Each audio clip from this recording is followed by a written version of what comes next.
আজকে সমাজে যদি আমরা কোনো কুসংস্কার অথবা বেদাতের বিপক্ষে কথা বলি, সমাজের কিছু মানুষ আছে তারা বলে নতুন নতুন হুজুর বের হয়েছে, নতুন নতুন হাদিস বলে।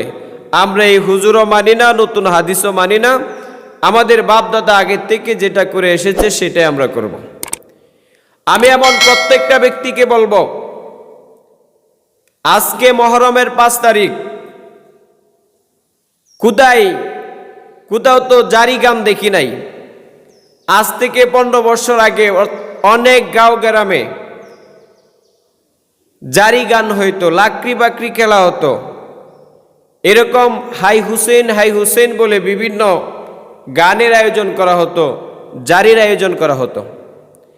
এই কুসংস্কার একসময় এইগুলোর বিরুদ্ধে আমরা বলেছি। মানুষ আস্তে আস্তে বিগত 15 বছর যাবৎ আস্তে আস্তে কমতে কমতে এখন গ্রামগঞ্জে দেখা যায় না জারি কালোর এরকম বিভিন্ন জিনিস, জারি গাওয়ার যে চল, এই চলগুলো এখন নেই। এর একমাত্র কারণ হলো আজকের সমাজের মানুষ শিক্ষিত হয়েছে, কোনটা কুসংস্কার আর কোনটা ইসলামের শরিয়া ভিত্তিক কাজ কিছুটা বোঝে। বিশেষ করে এটা শিক্ষিত যে পরিবেশ আছে, শিক্ষিত যে ফ্যামিলিগুলো আছে, শিক্ষিত মানুষগুলো আস্তে আস্তে এগুলোকে অপছন্দ করার কারণে আমরা একটু প্রাধান্য পাচ্ছি, আমাদের কথাগুলো মানুষ মূল্যায়ন করছে। যারা বলে যে বাপ দাদা থেকে পাওয়া নিয়ম কানুন আমরা ছাড়তে পারবো না, বাপ দাদা থেকে যে আমল আকলাক পেয়েছি সেটাই মানব, নতুন হুজুর আর নতুন মাসালা নতুন হাদিস মানার এখন সময় নেই, আমরা এগুলো মানি না। আমি তাদের উদ্দেশ্যে বলছি,